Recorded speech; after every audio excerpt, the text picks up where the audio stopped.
क्या हुआ जब शमशान घाट में खुदाई के दौरान जिंदा मिली 20 दिन की बच्ची। और यह नज़ारा देखकर सभी लोग अचंभित रह गए। दोस्तों, आप सभी जानते ही होंगे कि शमशान घाट बहुत ही पवित्र जगह है, जहां आत्मा को मोक्ष की प्राप्ति होती है। इसी कारण से शमशान महादेव को भी अति प्रिय है, वे वही निवास करते हैं। परंतु आज के इस दौर में मनुष्य इतना बड़ा पापी हो गया है कि वो शमशान घाट जैसी पवित्र जगह को भी अपवित्र करने पर तुला है। ये सत्य चमत्कारी घटना है सन 2016 की, जहां पर मयूर नाम का एक व्यक्ति अपने क्षेत्र के शमशान घाट से गुजर रहा था। तभी उसे अंदर से एक बच्ची के रोने की आवाज़ सुनाई दी। चूंकि वो आवाज़ शमशान घाट के अंदर से आ रही थी, तो पहले तो वो अचानक से बहुत डर गया, परंतु उसने गौर फरमाया कि वो आवाज़ बंद ही नहीं हो रही है। उसके बाद उसने कुछ हिम्मत वाले लोगों को इकट्ठा किया और सभी मिलकर के शमशान घाट के अंदर गए। और वहाँ का नज़ारा देखकर सभी के रोंगटे खड़े हो गए, क्योंकि वहाँ पर एक बच्ची जो कि मात्र 20 से 30 दिन की लग रही थी, वह रो रही थी, जिसका पूरा धड़ जमीन में गड़ा हुआ था। मात्र थोड़ा सा मुंह दिख रहा था। पता नहीं किस राक्षस तरह के लोगों ने उस प्यारी सी बच्ची के साथ ऐसा कुकृत्य किया था। उसके बाद उस जगह खुदाई करके मयूर ने उस बच्ची को बाहर निकाला। साथ ही में पुलिस में कंप्लेन भी कराई, और पुलिस की संपूर्ण जांच के बाद पुलिस ने उस अज्ञात बच्ची को अनाथालय पहुंचा दिया।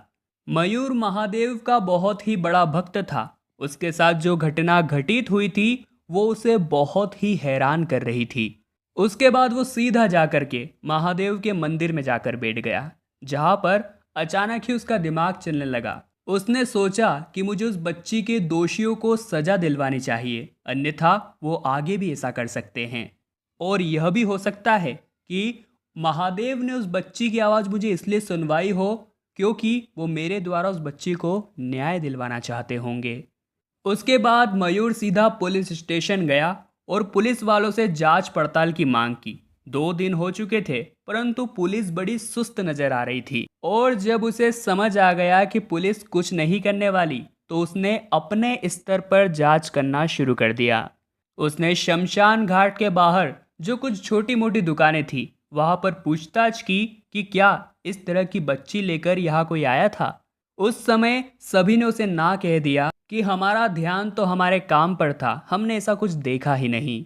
उसी समय मयूर की नज़र सामने पान की दुकान पर लगे सीसीटीवी कैमरा पर गई। उसने पान की दुकान के मालिक से बहुत प्रार्थना करी और बदले में सीसीटीवी फुटेज उस दिन की ले ही ली। उसने उस दिन की पूरी सीसीटीवी फुटेज की रिपोर्ट खंगाल दी, और उसने पाया कि 2 व्यक्ति एक छोटी नवजात बच्ची को लेकर के शमशान घाट के अंदर जा रहे हैं, और कुछ देर बाद खाली हाथ लौटकर वापस आ रहे हैं।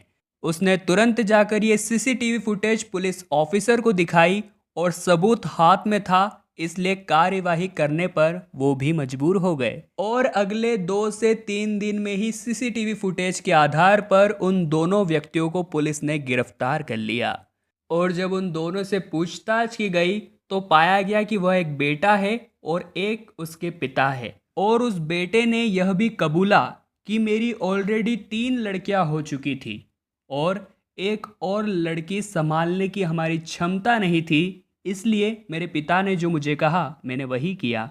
और उन दोनों ने जा करके 20 दिन की बच्ची को शमशान में गाड़ दिया। और उसके कुछ ही देर के बाद वहां से गुजर रहे मयूर जी को उसकी आवाज़ सुनाई दे गई, और महादेव की कृपा से उस नवजात बच्चे की जान बच गई। दोनों बाप बेटों को जेल हो गई थी, और अनाथालय से ला करके उस छोटी बच्ची को उसकी माँ को सौंप दिया गया। वो अपनी प्यारी सी बच्ची को देखकर बड़ी ही खुश हुई। आज वो केवल एक ही माँ अपनी चारों बेटियों को संभाल रही है, परंतु वो 2 मर्द मिलके भी 3 बेटियां नहीं संभाल पा रहे थे। हम यही आशा करते हैं कि आगे जाकर वो चारों बेटियां अपनी माँ का नाम जरूर रोशन करें। पर दोस्तों, बड़ी ही विडंबना है। हमेशा लड़कियों को बोझ ही समझा जाता है, परंतु मनुष्य को एक बात का ध्यान रखना चाहिए, अगर लड़कियां नहीं होगी तो वो खुद भी इस धरती पर जन्म नहीं ले पाएगा। और लड़कियां भी आज के ज़माने में समान रूप से लड़कों के समान ही अपने माता पिता का नाम रोशन कर रही है। तो आप भी नीचे कमेंट बॉक्स में बताइए, भ्रूण हत्या और नवजात बच्चों पर हो रहे इस तरह के अन्याय को आप किस नज़र से देखते हैं। साथ ही में महादेव ने उस प्यारी सी बच्ची की जान बचा ली, इसी बात पर सभी महादेव के भक्त नीचे कमेंट बॉक्स में हर हर महादेव जरूर लिखिएगा। साथ ही चैनल को सब्सक्राइब करिए और बेल आइकन को प्रेस कर दीजिए ताकि आपको हमेशा इस चौंकाने वाली घटनाएं देखने को मिलती रहे। अभी के लिए सभी भक्तों को हर हर महादेव।